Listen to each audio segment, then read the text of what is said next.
Acostúmbrense a estudiar durante todo el semestre.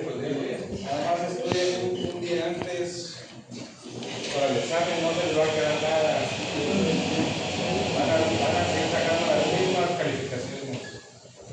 Siguen pasando los mismos y lo que pasa en el salón es lo que pasa en la vida real afuera. Como profesionistas, y cuando van a hacer una especialidad, entonces tienen que estudiar más. Normalmente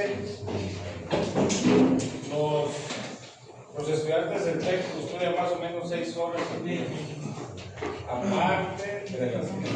No llegan a las clases. Estudias 1 hora y media al día 2 y ya terminas cansado. Obviamente están los que trabajan, hay gente que duerme 3 horas, así que no les va a pasar nada si no duermen. O sea, a la verdad ustedes no se van a enfermar.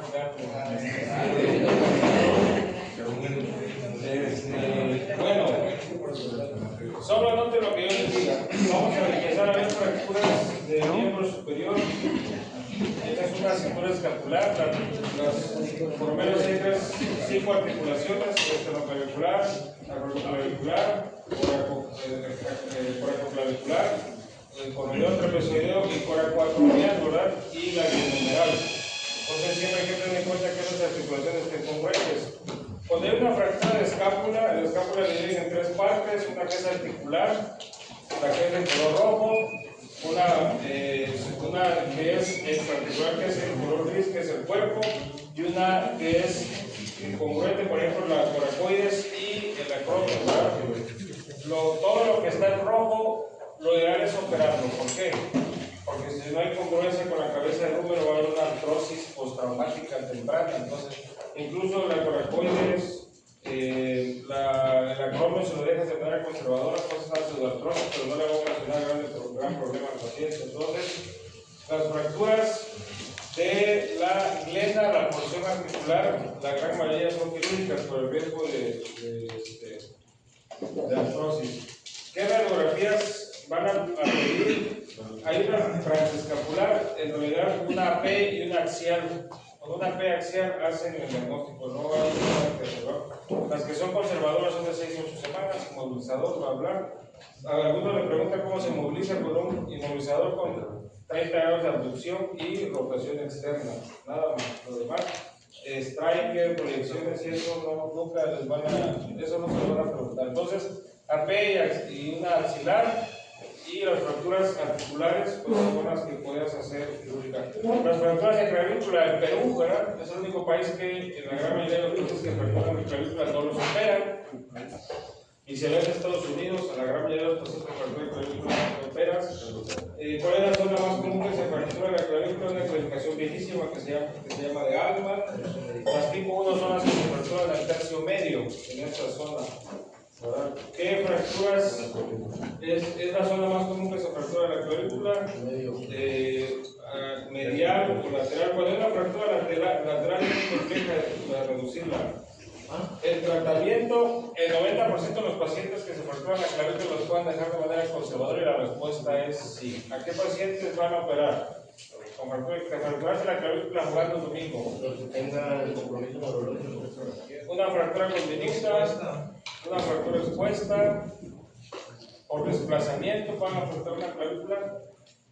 La realidad de las cosas es que no. El asunto es que el tratamiento conservador de las fracturas tarda mucho.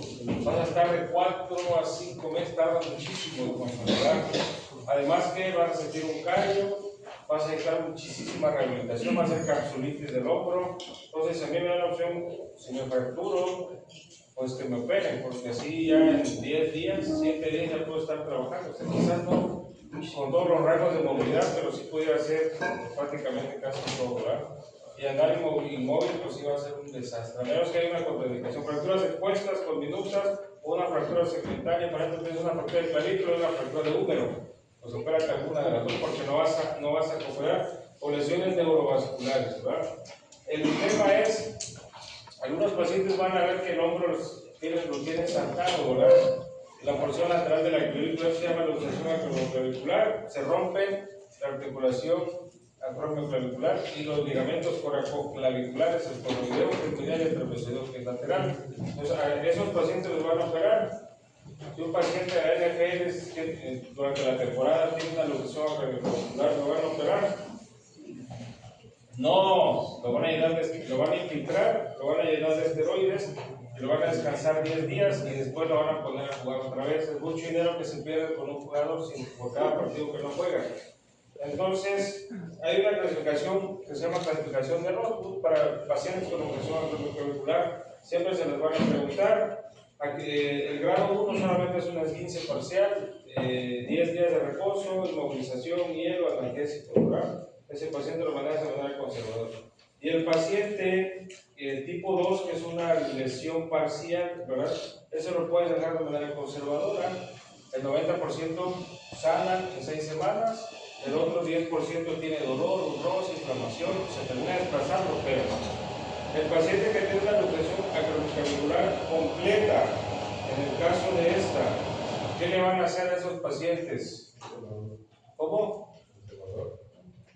Si es una luxación completa, le tienes que decir al paciente que a los 6 meses va a tener el arco de movilidad completo, se haya operado o no se haya operado. La diferencia es que si no te operas, pues estéticamente vas a tener pues esa parte de la clavícula saltada, vas a tener un roce y sí vas a perder cierta fuerza como cuando tiras, cuando lanzas, todos esos ejercicios que tienen que ver con lanzamiento, martillar, lanzar un balón, secar un carro, probablemente se fatigue, ¿verdad? Entonces, esto es lo mecánico, que dicen que una luxación acromioclavicular puedes perder un 20% de la fuerza de la cintura escapular. Entonces, si es un paciente de 65 años, 68 años que tiene una luxación acromioclavicular, no le importa lo estética, lo puedes dejar así.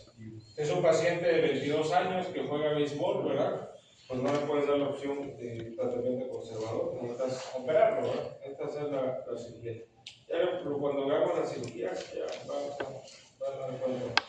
Ahora, luxación prenumeral. La luxación más común es la luxación anterior. Esa viene en los exámenes. De la anterior es una que se llama subcoracoidea. Esa viene en los exámenes en general. Paciente que se cae, tiene hundimiento, dolor, limitación. Normalmente los pacientes traen bloqueo articular, sospechas de una luxación, vamos a una radiografía, la luxación anterior de hombro, subcoracoidea, ¿verdad? Es la más común. Mecanismo se produce por una abducción, una extensión y rotación externa. A veces lo llegan a preguntar, ¿cómo se produce una luxación de hombro? Abducción, extensión y rotación externa. La extensión es hacia atrás, la otra es flexión, hacia atrás. Entonces, pacientes, como cuando agarras, vas manejando y quieres agarrar algo del asiento de atrás, es la forma que se usan estos pacientes. Es una abducción, extensión y rotación externa. Ese es el mecanismo que se usa en el paciente, el hombro. Y la más común es un coracoidea, ¿verdad? Pues la clínica es dolor, un hundimiento y un bloqueo. Y lo que vimos la vez pasada es las maniobras. Una radiografía de hombro basta para hacer un diagnóstico. Cuando pides una axilar, cuando tienes una sospecha, haces una P de hombro, tienes duda, pues puedes pedir una axilar, que el paciente pues, no te va a dejar. Esta es una luxación rara, que es una luxación posterior, pareciera que el hombro está en su lugar, pero no. Normalmente es en pacientes psiquiátricos que convulsionan, ¿verdad? O algún borrachito que se quedó dormido, tirado en la banqueta, se puede luxar una luxación posterior. Hay pacientes que se luxan el hombro y los mandan a su casa, ¿verdad? Terminan varios días luxados. Esa es una reconstrucción. ¿Cuál es el problema de los pacientes que se luxan?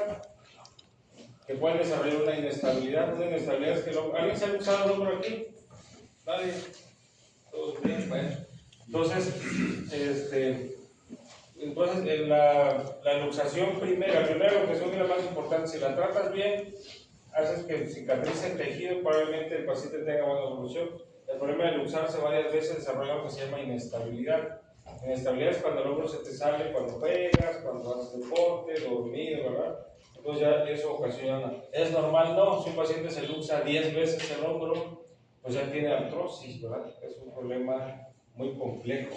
Entonces, obviamente cualquier paciente que vayan a operar, la otra vez era luxado como 50 veces el hombro, nadie lo revisó y tenía hiperlaxitud, ¿verdad? Se luxaba este hombro, se luxaba este 50, este 20, se luxaba la cadera, se luxaba el tobillo. Entonces, ¿ese paciente lo vas a operar? No, entonces es un problema congénito. Cualquier cirugía que tú le hagas no va a funcionar.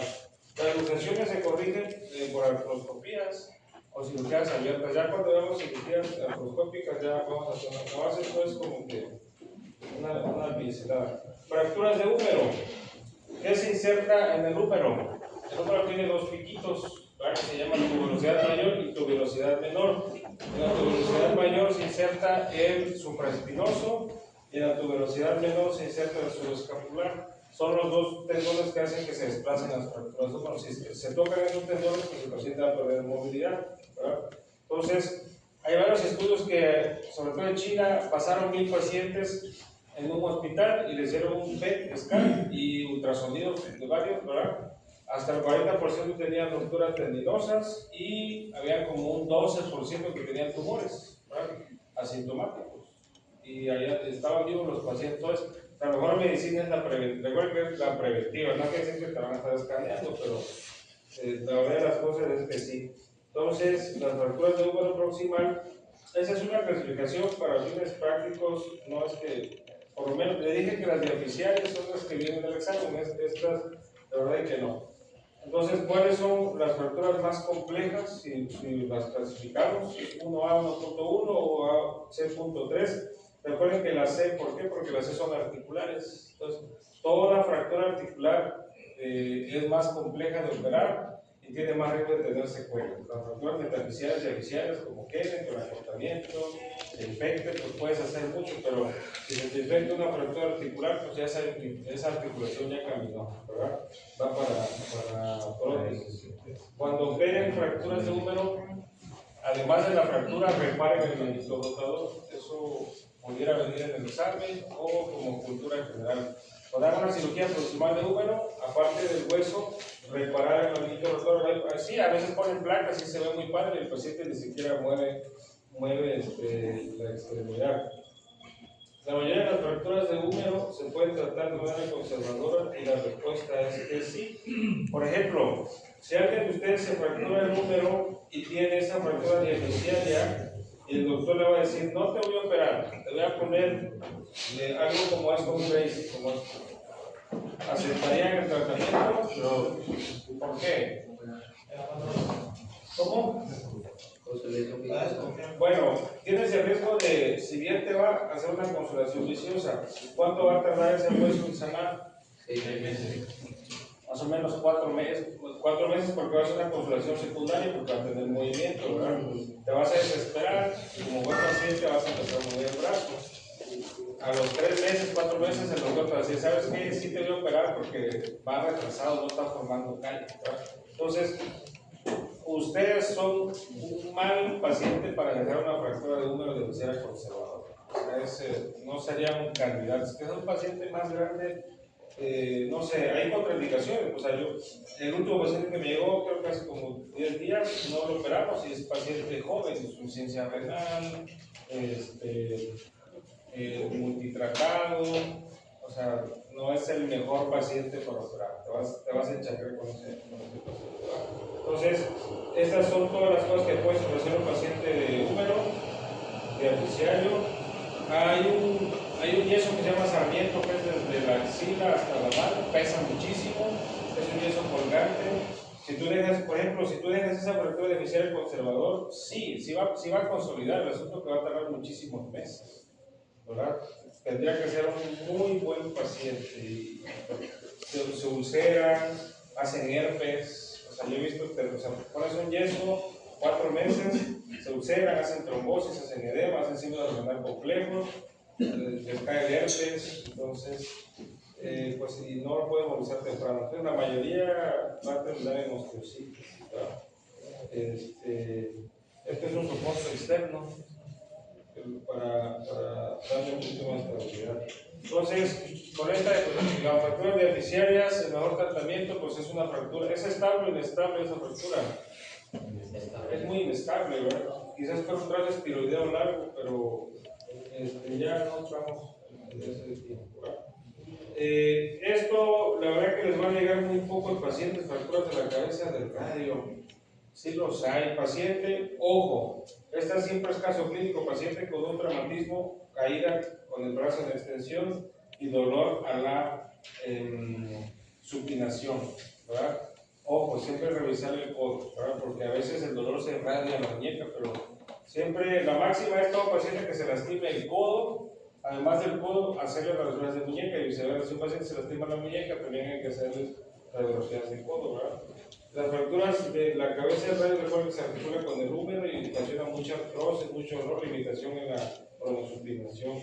Y la verdad, a mí se me han pasado estas fracturas. Tengo una paciente que se fracturó el escafoides y ya los tornillos, bla, bla.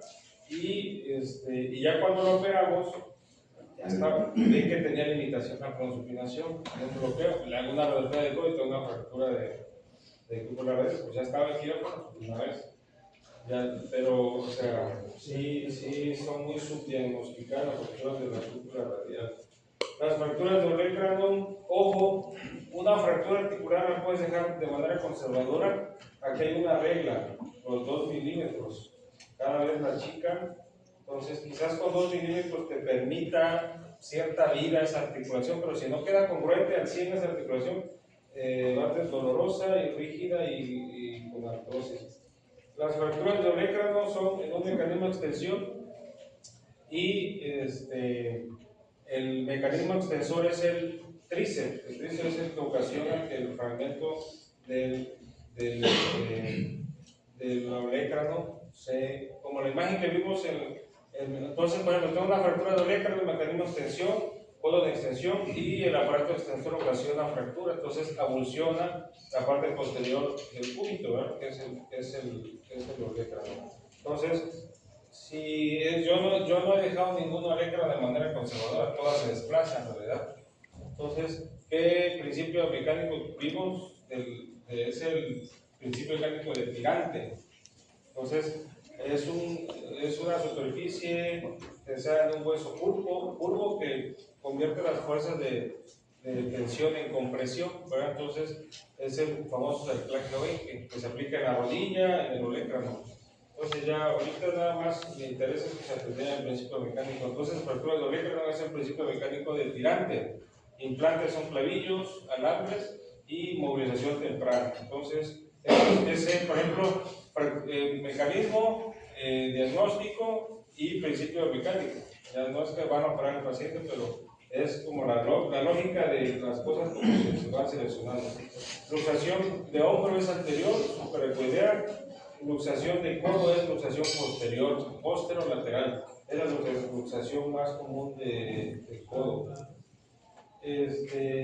Aquí existe esto lo puse porque viene en los exámenes, la TEA de Morkins es la famosa TEA terrible de codo, es una luxación posterior de codo, fractura de la cúpula radial y fractura de la pons coronoides. La pons coronoides es el que está aquí enfrente, el que se articula en la posita cuando flexionas. A veces, alguien vino en el LAN hace como 3-4 años, un caso de que se cayó y tenía dolor en el codo, le tomaron una radiografía y dio muchas fracturas. Operaron al paciente y desarrolló una enfermedad. Yo le dije, le hubieras puesto inestabilidad, porque es lo que te puede dar inestabilidad o artrosis. Entonces le digo, si trae dolor, inflamación, pues es artrosis. Si nada más siente inseguridad, que lo decía el examen, pues desarrolla inestabilidad. Entonces la TEA terrible de codo es luxación posterior de codo, fractura de cúpula radial y la fractura de la pons coronoides, ¿verdad? Entonces hay que corregir, eso es quirúrgica, ¿verdad? Las fracturas deficientes de cúbito y de radio, ya las vimos, es Montegia. Otra vez, ¿cuál es la fractura de Montegia? Es una fractura diapicera cubital con una luxación de la cabeza de radio, o sea, es una luxación distal. Y Galea sí es totalmente lo contrario, es una fractura del radio y lo que se lucha es articulación radiocubital, ¿verdad? Entonces, en adultos todas son quirúrgicas, ¿ok? En adultos todas son quirúrgicas, en niños pudieras darle el beneficio de la duda de manejarlas de manera conservadora. Hay una subclasificación, no es de interés de la clase, se la aprenda, nada más que ese por el mensaje. diagnostiquen cuál es una hemorragia y una de Gagliardi y ya que no las manden a su casa, está muy bien. Ahora, esto sí viene en los exámenes, por lo menos vienen 3 casos clínicos. El primero es que es una fractura de coles, ¿verdad? Normalmente es una fractura en ancianos, en la unión metafisodiaficiaria, ¿verdad? El fragmento proximal, se va hacia palmar y el fragmento distal se va hacia dorsal. Son muy gentiles estas fracturas, consolidan. El asunto es que siempre pues dejan secuelas de consolidación viciosa. Vean, si su abuelito o abuelita se fracturó, vean en la mano, aunque no los hayan operado, van a ver cómo se variza, las muñecas. Entonces, el paciente adulto con caída en extensión de muñeca, dolor, inflamación, radiografías, ves un trazo de fractura y ves que esa imagen, esa es una típica fractura de coles, ¿verdad? Otra vez, fractura en la unión metafisodiaficiaria, fragmento proximal es palmar y el fragmento distal es dorsal. ¿Lo van a operar estos pacientes? Sí. El 50% sí se llegan a operar, ¿verdad? Si tiene una osteopenia severa, pon un fijador externo. Si tiene una osteopenia moderada, puedes ponerle una placa. El otro 50% de los pacientes no se van a operar porque no quieren, aunque le digas que se le va a caer la mano y porque tienen comorbilidades. Esa es la realidad de las cosas. La mitad de los pacientes no los vas a poder y no van a querer operarse, aunque tengan la deformidad que tengan, ¿verdad? La siguiente fractura es una fractura de Smith. Esta es en pacientes más jóvenes, ¿verdad? La de coles, y se hace por un traumatismo de alta frecuencia. Es totalmente lo contrario. El fragmento proximal se va hacia dorsal y el fragmento distal se va hacia palmar. Entonces, siempre esta fractura sí o sí hay que operarla porque va a ser una deformidad. Entonces el paciente va a tener más secuelas aún que coles. Es un poquito más inestable esta fractura. Y la otra fractura es, las otras, ¿qué características tienen las otras 4? ¿Qué les llama la atención? Que son fracturas articulares, ¿verdad? Entonces, fracturas de coles y fracturas de Smith normalmente son en pacientes adultos, aunque Smith es un adulto no tan grande, el coles sí. Las otras 4 es en pacientes más jóvenes, ¿verdad? Por ejemplo, si alguien está jugando fútbol y se llega a caer 1 metro, muy probablemente se haga una fractura de vato dorsal, o una fractura de chopero, una fractura articular. De estas 4, ¿verdad? Estas 2, normalmente la mitad se van a operar por X o Y razón, porque el abuelito no quiere, porque tiene dolores. Pero de las otras 4, si usted le dice, ¿qué porcentaje necesitan cirugía de estas 4? 10. Todas, ¿verdad? Todas necesitan ser reparadas quirúrgicamente, porque, por ejemplo, si tú tienes una fractura de coles y consolida como así, ¿qué puede pasar? Va a tener una consolidación viciosa, y lo único que va a tener el paciente es limitación en la movilidad y la deformidad. Pero si tú tienes un paciente con una fractura dorsal de valgo y ese fragmento queda hacia atrás, aparte de la limitación va a tener artrosis, la artrosis se va a desgastar. Entonces, normalmente estas 4 son más comunes en jóvenes y lo ideal es repararlas quirúrgicamente. Individualizar al paciente, pero sí con la idea, si es una valgo, es una dorsal pues, quirúrgica, o sea, yo estoy hablando a largo plazo, son 5 años. O sea, yo tuve un paciente joven de ayer, como de 22 años, tuvo una fractura de este tipo, con consolidación viciosa, hizo artrosis, ya venía conmigo a operarlo. La verdad que lo tuve que mandar con un cirujano de mano porque el tratamiento ya era una artrodesis. Tenía dolor, rigidez, se echó a perder esa mano, la muñeca. Y pues hacer una artrodesis es colocar una placa que va desde acá al dorso de la palma, va a estar muy rígido y entonces no quería, o sea, se quería otro tratamiento, entonces no.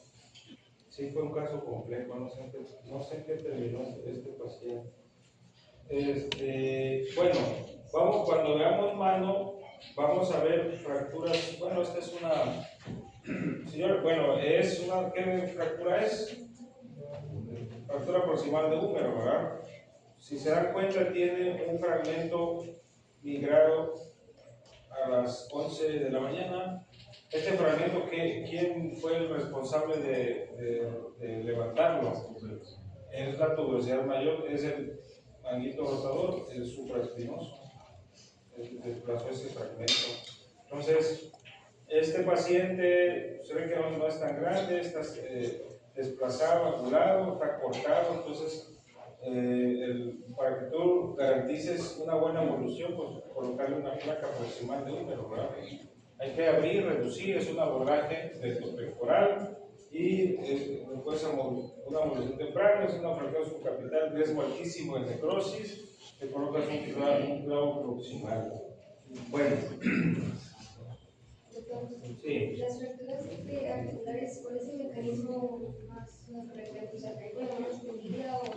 Se llama compresión axial y fuerzas divergentes. Compresión axial es la extremidad choca con el suelo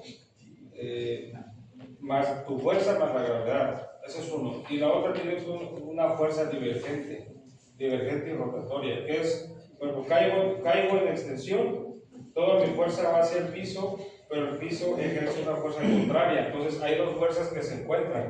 Normalmente es un fragmento migra hacia arriba, abajo o hacia los lados, derecho o izquierdo. Pero si se van a fracturar, fractúrense cualquier cosa menos una fractura articular, porque aún operándolas, dejándolas al 100, algunos pacientes hacen artrosis. Hace 4 años operé un muchachito de 17, 18 años, se accidentó en la moto y tuvo una fractura de la cabeza del fémur. Entonces hicimos la cirugía y pues, no vamos a la próxima, regresamos la cabeza del fémur, le pusimos tornillos y hay que cuidarlo durante 2 años. 2 años. Lo dimos de alta a los 6 meses, al año vino, al año y medio vino y hasta los 2 años y no hizo necrosis de la cabeza del fémur, pero sí hizo un pinzamiento, hizo como algo que se llama osificación heterotópica, que pasa en los huesos, que se forman huesos más, y en el acetato entonces ya lo tuvo que meter otro compañero, porque no era de aquí el muchacho, a hacer una artroscopia de cadera, o sea, le dejó la secuela, digamos, mal, pero el asunto es, si un paciente se te necrosa, pues hay que poner ¿cuánto dura una prótesis de cadera? 5 años. ¿Cómo? 5 años. Ahí, cuando veamos prótesis, les voy a traer una para que la vean. Hay prótesis parciales que duran de 7 a 10 años. Si un paciente tiene 85 años, necesita hacer una cirugía rápida, no tan costosa, y que el paciente se empiece a movilizar tempranamente por una TOPS. Es una prótesis muy pequeñita, pero esa prótesis dura de 8 a 10 años y después se afloja, ¿verdad? Pero si la expectativa de vida del paciente no es más de 15 años, pues es válido hacerlo. Y la realidad de las cosas es que sí. Si yo tengo un paciente, la otra vez operé un paciente de 91 años, caminaba parcialmente, no te vas a poner con una prótesis total, es más tiempo de cirugía, sangrado, más complicaciones. Si tengo un paciente de 60 años, le pongo una prótesis completa, ¿verdad? Entonces, una prótesis, digamos una prótesis parcial, una prótesis completa, así se llama, lo ideal es que te dure 15 años, lamentablemente.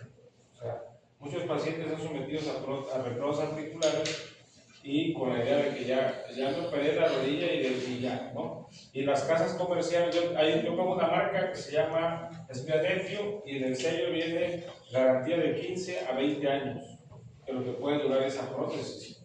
Si el paciente es muy obeso, si el paciente camina mucho, si tiene comorbilidades, pues esa prótesis va a durar 10, 12, 15 años. Si el paciente es delgado, que camina poco, las comorbilidades, el paciente estable, las enfermedades, pues el paciente, yo un paciente tenía 21 años con una prótesis, ya se estaba empezando a aflojar, pues delgadito, ¿verdad? Entonces, todo eso influye. Pero, creo que el New England puso estadísticamente, no hay un consenso de cuánto dura una prótesis, pero creo que estaba cerca de casi 15 años, 14 años. No, entonces, pues, para ustedes el 15 años es mucho o poco. Si te ponen una... Es que, por ejemplo, si a tus 25 años te descubren un tumor de células gigantes en el fémur distal, y ya te comió toda la rodilla, hay que ponerte una prótesis tumoral, ¿verdad? Entonces te ponen tu prótesis, ya estás caminando, pero el médico te va a decir, cuídate, camina poco, pues natación, que es lo, digamos, podías practicar, pero esa prótesis en algún momento hay que recambiarla porque se va a aflojar, porque la fijas al hueso. Entonces, ¿cuántos años crees que te puede durar esa prótesis? El médico te va a decir de 10 a 15 años por lo que tú haces. Capaz eres médico, vas a recordar, vas a rotar, entonces, lo vas a poder hacer, pero esa prótesis no espera que te dure 25 o 30 años, ¿verdad? Entonces, el lapso que digamos te puede garantizar es de 10 a 15 años. Si pasas de 15, 16, 17, pues se puede decir, pero ya no creo, por lo que ustedes se dedican, ¿verdad? ¿Y cuáles son los síntomas que daría si se empieza a pasar la prótesis? Dolor. A un paciente que le pones un paciente que le pones un implante, una placa, un clavo, lo das de alta con la leyenda de que si hay algún rechazo, se afloja algún clavo, hay dolor, se migra o da alguna reacción, hay que quitar el implante, ¿verdad? Los de las prótesis no. A un paciente que le pones una prótesis nunca lo das de alta. Cada 6 meses tiene que venir porque tú tienes que anticiparte que se afloja, hay aflojamiento aséptico y séptico. Se afloja la prótesis y se infecta, ya se tuvo que ser caminó. Entonces, el dolor, normalmente el paciente viene cuando empieza a aflojar la prótesis con dolor y ya síntomas generales, ¿verdad? Aumento de la temperatura local, ¿verdad? Bueno, las pruebas están muy interesantes. Vamos a tocar una parte de rehabilitación y para eso vamos a meter cirugías de prótesis de hombro, de cadera y de rodilla. ¿Cuáles son los movimientos cruzantes? ¿Qué cuidados? Hay que ver anticoagulantes. Después de la clase, si ven un caso de una cadera, pues tienen que saber cómo manejarlo, ¿verdad? ¿Qué estudios prequirúrgicos tienen que ver? ¿Cuánto es el tiempo ideal de operarlos? ¿Qué implantes seleccionar? ¿Cuáles son los cuidados postoperatorios? Porque les van a preguntar cuándo se han dado. Son varias cosas de eso. Entonces, paciente de 24 años trasladado desde 400 kilómetros hace 48 horas a nuestro hospital, diagnosticado de fractura bilateral de fémur y tibia. Ingresado con movilizadores provisionales hasta ser intervenido, inicia justamente con cuidado de disnea intensa, detecta que se desarrolla escuporio, inundación. ¿Qué sospechan de este paciente? Paciente joven, desde 400 kilómetros en ambulancia, ¿cuántas horas son? 5 horas. Y el traslado 5 o 6 horas más 2 días, ya van casi 3 días. Tiene 4 fracturas, fémur y tibia. Entonces, neumonía, nosocomía con sepsis cadera secundaria. Bueno, es coagulación intramuscular diseminada, tromboembolismo pulmonar invasivo, shock neurotécnico por dolor, síndrome de embolia grasa. ¿Cuál creen que sea? Él dijo la 2. Menos. Entonces, el paciente tiene un síndrome de embolia grasa. En pacientes con múltiples fracturas, ¿verdad? Se puede liberar el tejido graso de los huesos y kilomitrones, ¿verdad? Y llegar a, pues eso se mezcla, el cuerpo lo detecta como un cuerpo extraño porque ISA hace vasculitis. El tejido adiposo que sale de los huesos sale a la circulación, hace una respuesta inmune, hace vasculitis y forma un trombo. ¿Qué diferencia entre un trombo y un émbolo? Uno está estable y el otro inestable, ¿verdad? Entonces por eso se llama tromboembolismo, porque como está inestable se va. ¿Y qué arteria, digo, qué vaso va a tapar? ¿Cómo? Recuerden que todo llega a la aurícula derecha, después al ventrículo y después pasa al tronco pulmonar, y después las arterias pulmonares, y después se ramifica más o menos.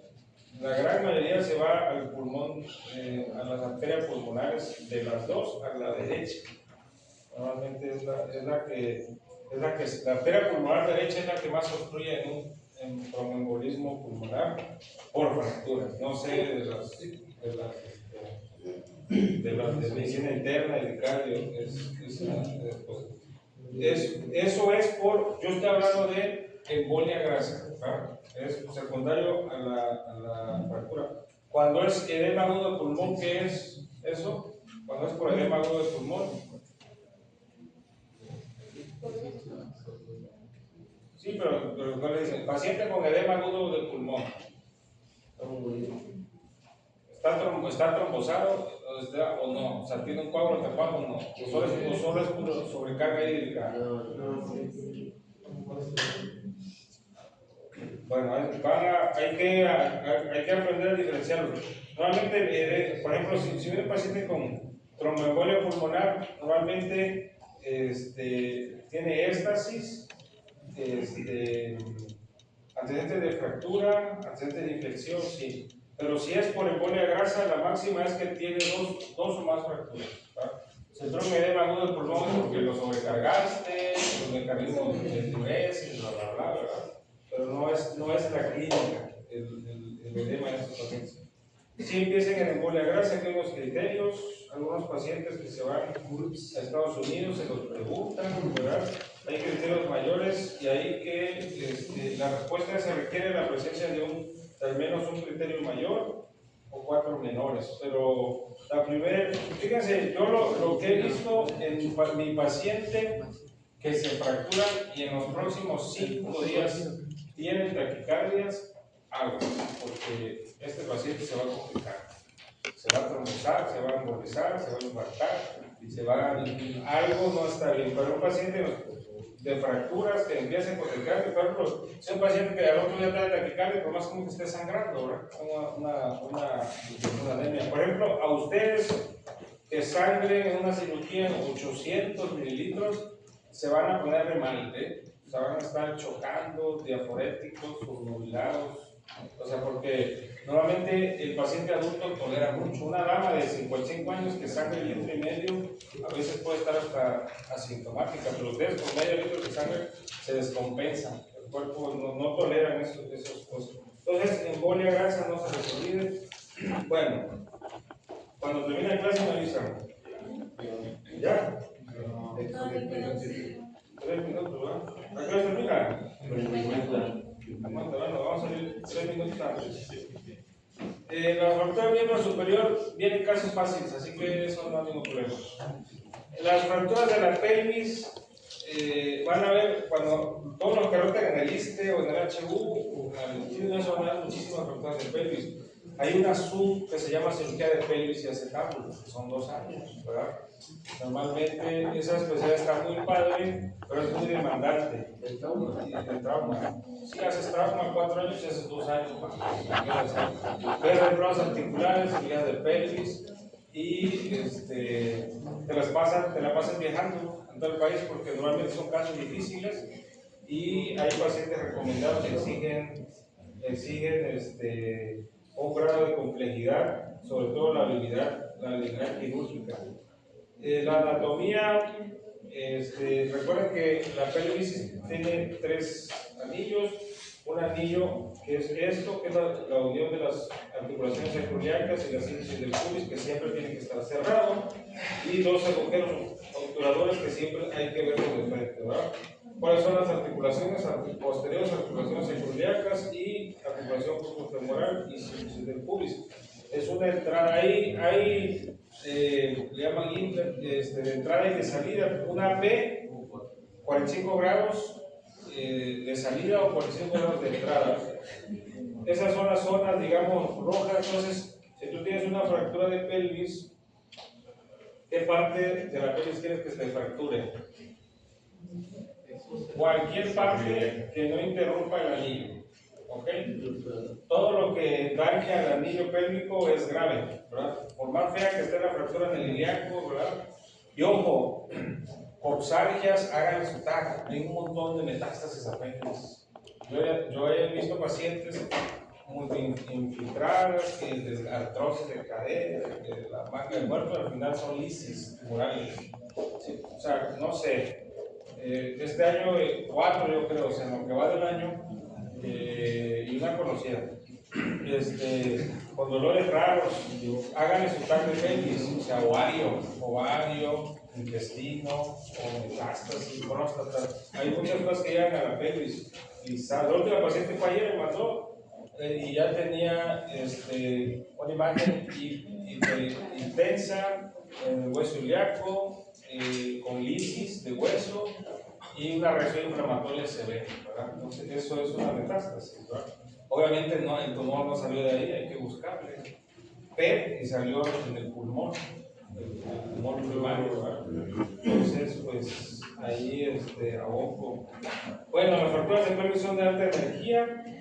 Recuerden que la pelvis, la verdad que es el ilio, isquio en el pubis. En el acetábulo es que se une aquí el cartílago irradiado de la zona a las 10 y 2 de la tarde, de izquierda a derecha. Y la pelvis tiene un montón de ligamentos. El ligamento más fuerte de la pelvis es la articulación más fuerte de la pelvis es la articulación sacroiliaca. La articulación sacroiliaca tiene un ligamento que se llama ligamento sacroiliaco, y recuerden que la parte posterior de la articulación sacroiliaca es una articulación fibrosa, ¿verdad? Y la parte anterior de la articulación sacroiliaca es sinovial, ¿verdad? Entonces, por eso existe la famosa sacroiliitis, que es un dolor en la parte derecha o izquierda que puede doler hacia la ingle o irse hacia la región glútea, ¿verdad? La articulación sacroiliaca está dividida en dos. La parte posterior, que es esta, es una articulación fibrosa. Los ligamentos sacroiliacos posteriores hacen una articulación fibrosa, y la parte anterior de la articulación sacroiliaca es sinovial, produce líquido, ¿verdad? Por eso se inflama. Cuando se inflama la articulación sacroiliaca, ¿cómo se llama? Hay pacientes que salen a correr todos los días y empiezan con un dolor, ¿verdad?, de la nalga, a veces se va hacia la ingle, ¿verdad?, y dolor hacia el apoyar, hacen un 4, ¿verdad?, y traen un Patrick positivo. Pues es una... hay una clase de exploración física de trauma cuando es para el tercer parcial. Sí. ¿Se puede hacer esfuerzo? No, la cadera sí, pero para la articulación sacroiliaca no. Puedes hacer una endoscopía, sobre todo en pacientes que tienen colecciones, ¿verdad?, hematomas, pero ahí no entra la endoscopio. La otra articulación es la articulación de la cadera. ¿Cómo se llama esa articulación? Coxofemoral, y tiene el nombre de ligamento hay un ilio, isquio y pubofemoral, ¿verdad? Así tiene el nombre de los ligamentos: iliofemoral, pubofemoral y isquiofemoral. Todos son. Uno es anterior y dos ligamentos posteriores. Y después está la sínfisis del pubis. La sínfisis del pubis es fibrosa, tiene un anillo, tiene un disco y tiene un ligamento del pubis superior, uno anterior. Entonces, la articulación de la cadera tiene un montón de ligamentos. Y después están los extrapélvicos, los famosos que forman estos dos agujeros. ¿Cómo se llaman estos agujeros? No, el obturador es el que está aquí enfrente. Es el agujero que está en la membrana oscura que dice, ¿verdad? Pero estos dos espacios que hay aquí atrás, el foramen ciático, bueno, el foramen ciático mayor y el foramen ciático menor, es el sacrotuberoso y sacroespinoso, pero ya para fines prácticos. Y después van los que van hacia el coxis, que para fines prácticos de la clase pues no le van a dar tanta estabilidad a la cadera. Entonces, es necesaria una energía de alta energía para producir tales lesiones y sí. Entonces,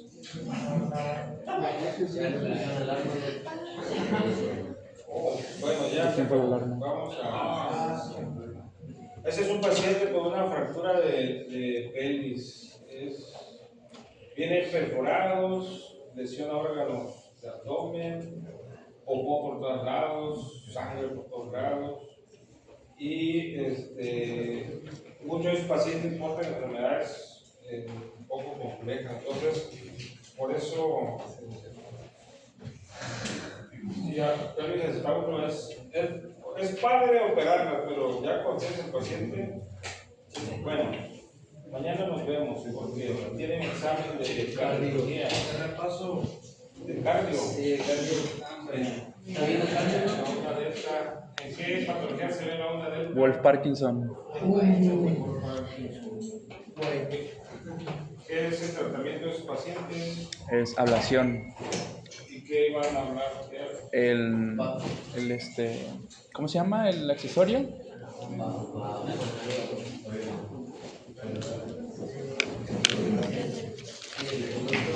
Conducto accesorio, es un